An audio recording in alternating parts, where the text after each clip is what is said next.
Om Swastiastu. Nah, anak-anak, semoga kalian dalam keadaan sehat dan selalu dalam lindungan Ide Sang Yang Widi Wase. Seperti biasa, sebelum memulai pembelajaran kali ini, marilah kita memuja Ide Sang Yang Widi Wase dengan mantra Guru Puja. Om Guru Brahma, Guru Wisnu, Guru Dewa Maheswara, Guru Saksat Param Brahma, Tasmai Sri Guruve Namah. Om Santi, Santi, Santi. Om. Nah, pagi anak-anak, Ibu harap kalian dalam keadaan sehat dan bisa mengikuti pelajaran hari ini.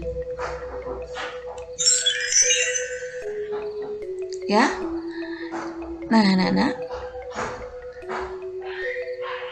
kali ini Ibu akan mengajarkan mengenai materi catur paramita. Apakah itu catur paramita? Nah, sebelum Ibu menerangkan apa itu catur paramita, Ibu akan memberi gambaran dulu ya. Kalian di dalam keluarga kalian pastinya ada bapak, ibu, adik, ya. Mungkin ada nenek atau mungkin paman atau aan, ya. Tapi keluarga inti itu adalah ayah, ibu, kakak, adik, ya. Nah, di dalam keluarga tentunya sesekali ada perbedaan pendapat. Mungkin sekali kalian bisa bertengkar sama adik atau sama kakak, ya. Nah, pasti saja akan ada perbedaan pendapat. Nah, agar di dalam satu keluarga itu kita memiliki hubungan yang harmonis, tercipta suasana yang rukun, kita bisa saling tertawa dengan saudara, dengan orang tua. Apa yang kita perlukan untuk membina hubungan yang harmonis itu agar tetap rukun, agar tetap terjaga? Nah, yang diperlukan itu adalah catur paramita, agar hubungan kalian di dalam suatu keluarga itu tetap harmonis. Nah, selain di dalam keluarga, kalian bergaul dengan teman kalian, ya.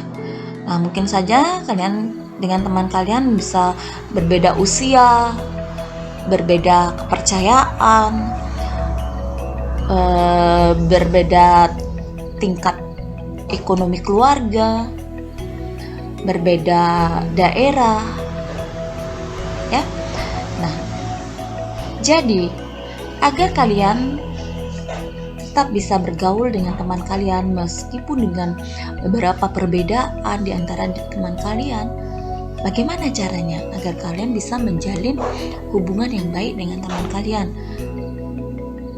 Nah, itu juga yang diperlukan adalah catur paramita. Nah, pastinya kalian bertanya, apa itu catur paramita? Ya, kenapa saya menciptakan hubungan yang harmonis dengan keluarga saya, dengan teman saya harus memerlukan catur paramita? Nah, apakah itu catur paramita? Baik, akan Ibu jelaskan ya.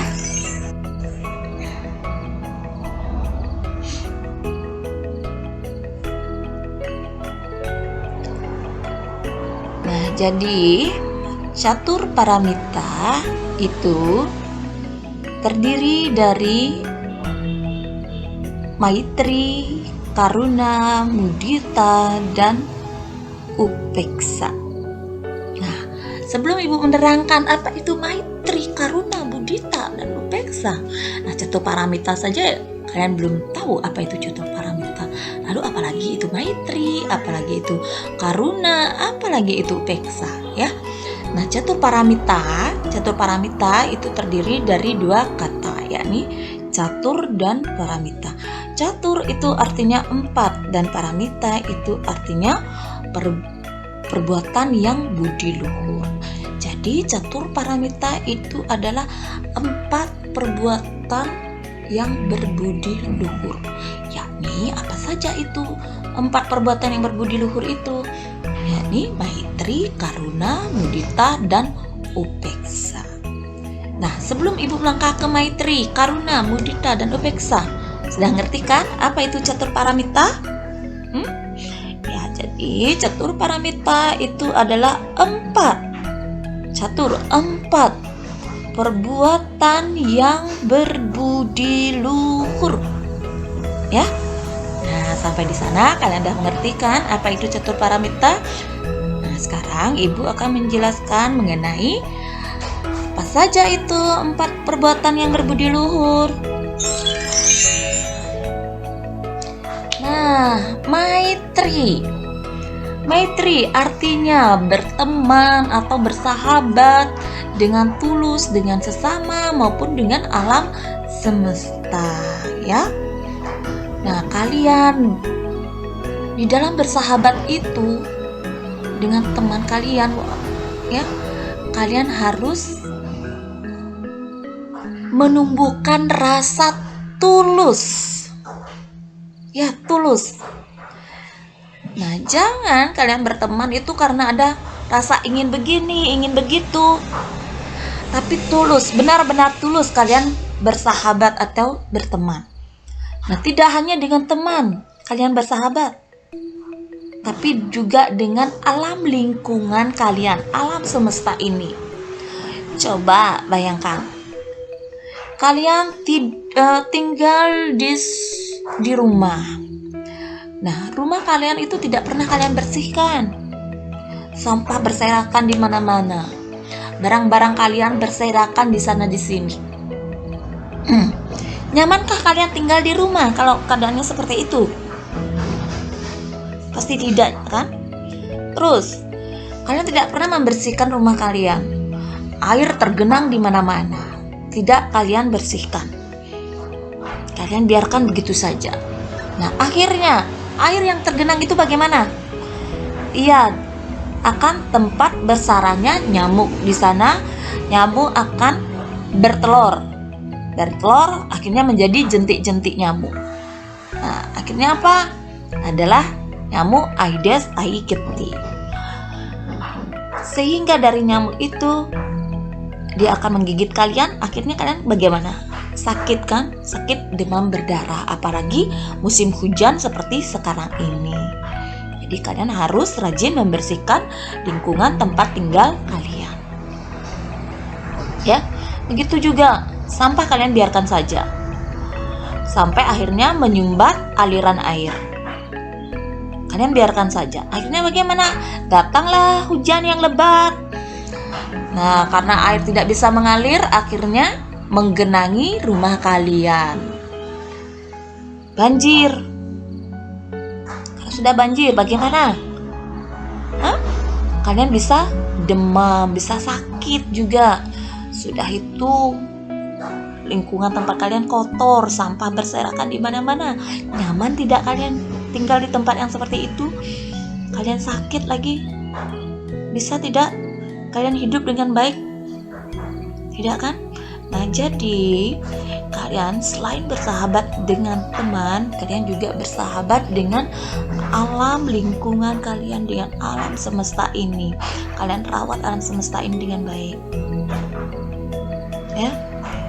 Kalian menanam tanaman di lingkungan rumah kalian, rawatlah tanaman kalian, kalian siram rajin-rajin, berikan pupuk. Akhirnya bagaimana? Tanaman kalian subur, tumbuh bunga, senang kalian lihatnya. Ya. Nah, tanaman tidak bisa hanya ditanam, tetapi juga harus dirawat. Begitupun rumah. Rumah tidak hanya bisa harus dibuat untuk tempat tinggal kalian, tapi juga harus dirawat dengan membersihkannya, dengan memperbaikinya. Jadi dengan demikian mata akan senang melihatnya. Ya. Jadi jagalah baik-baik lingkungan tempat kalian tinggal. Jika kalian mau merawat alam lingkungan kalian, alam semesta kalian, begitupun alam ini akan memberikan hal yang terbaik juga untuk kalian. Selanjutnya, karuna. Karuna itu artinya cinta kasih atau sikap luhur atau belas kasihan terhadap orang yang menderita. Nah, cinta kasih, belas kasihan terhadap orang lain. Nah, apabila kalian sudah mencintai makhluk hidup, apa yang kalian pelihara, misalnya anjing, kalian mencintai anjing kalian, kalian menyayangi anjing kalian. Pastinya dengan cinta kasih kalian itu, melihat anjing kalian terluka, akan timbul rasa kasihan. Ya, akan timbul rasa kasihan sehingga melihat anjing kalian itu kesakitan, kalian tidak tahan, kalian merasakan bahwa diri kalianlah yang terluka.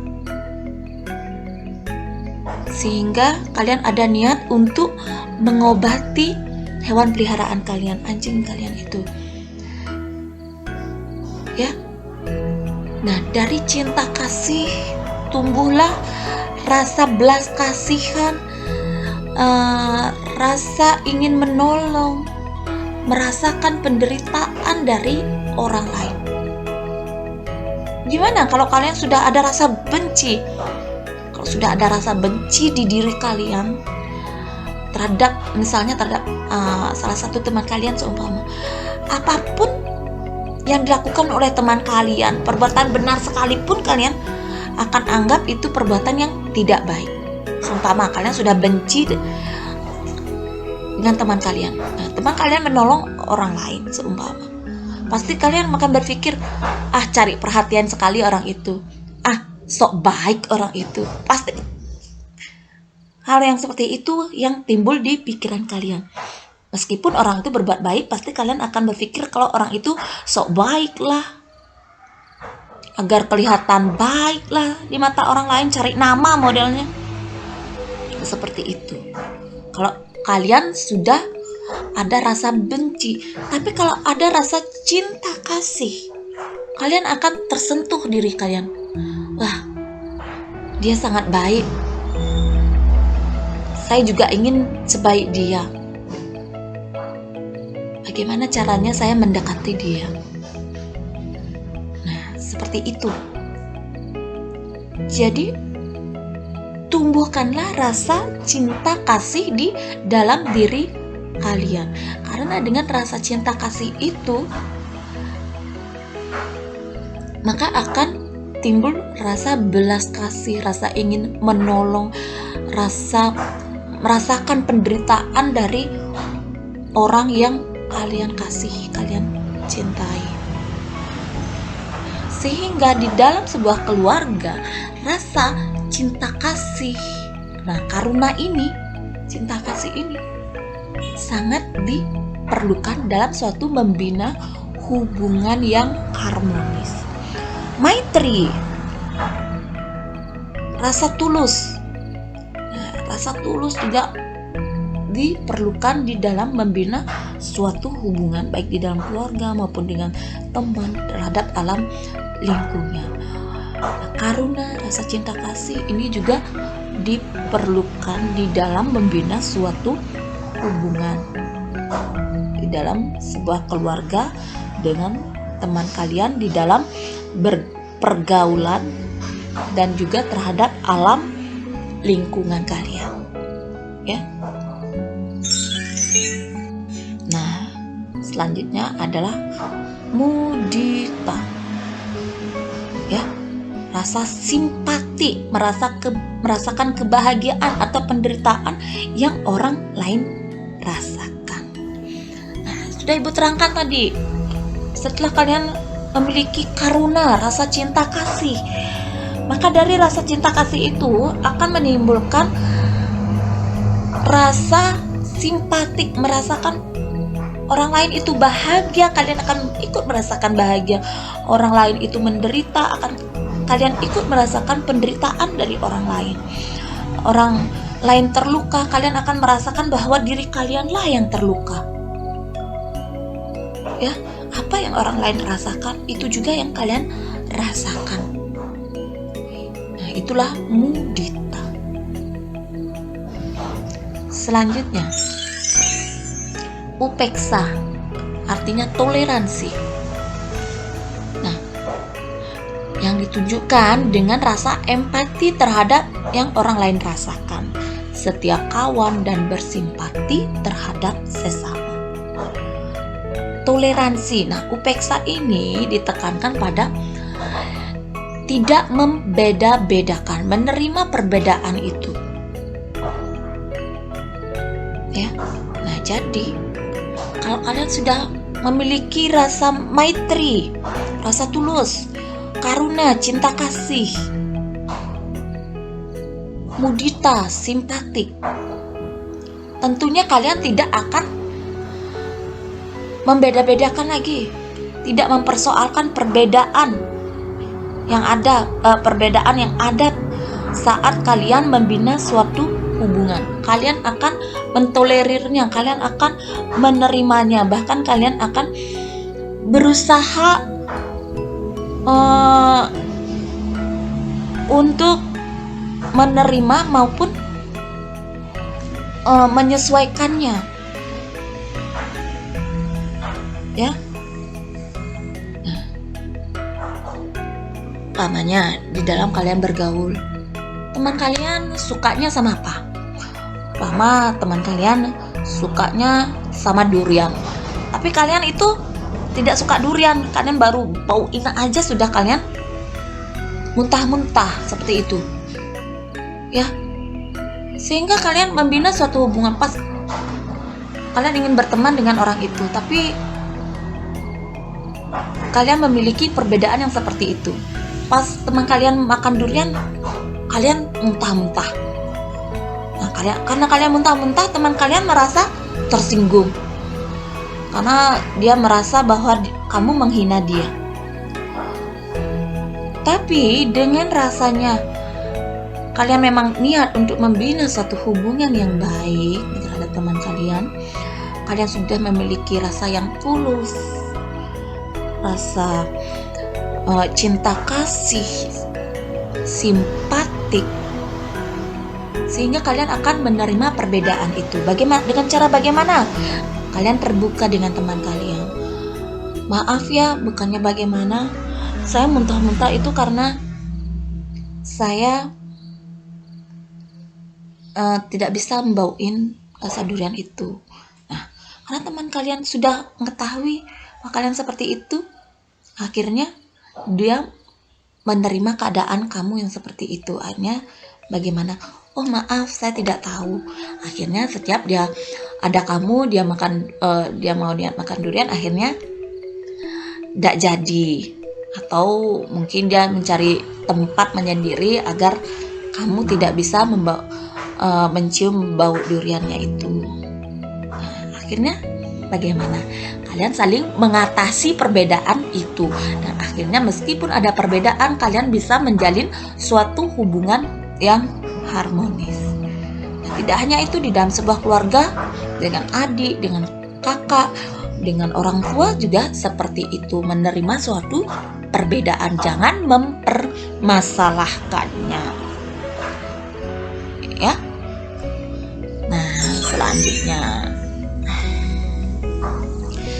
Nah, adik-adik, anak-anakku semua, dari penjelasan ibu, kalian sudah mengerti kan apa itu catur paramita?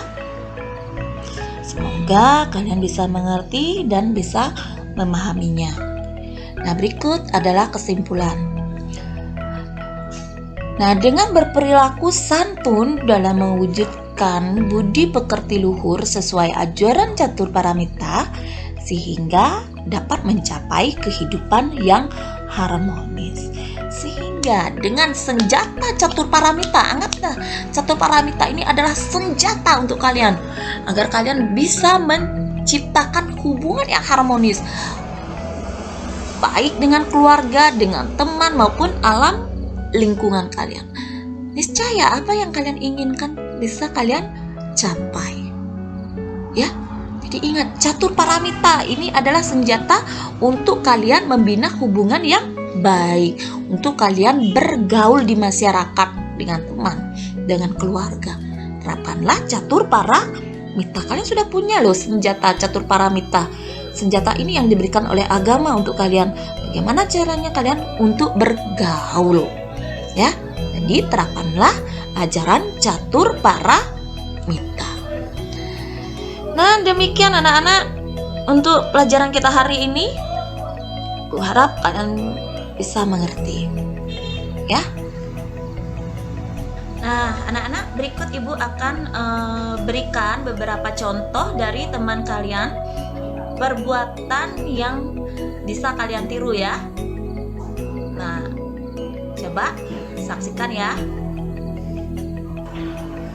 Nah, memberi makan hewan peliharaan ya. Jadi kalian tidak hanya bisa mengambil hewan peliharaan itu saja, tapi kalian juga harus merawatnya. Ingat untuk memberi makan, memberi minum, menjaga kesehatannya ya. Nah, ini juga adalah contoh merawat tempat lingkungan tinggal kalian ya, dengan selalu membersihkannya ya.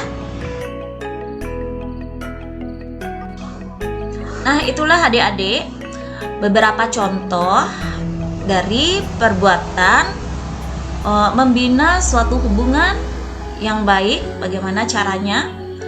Yakni dengan merawat hewan peliharaan, dengan membersihkan lingkungan, dan masih banyak cara lagi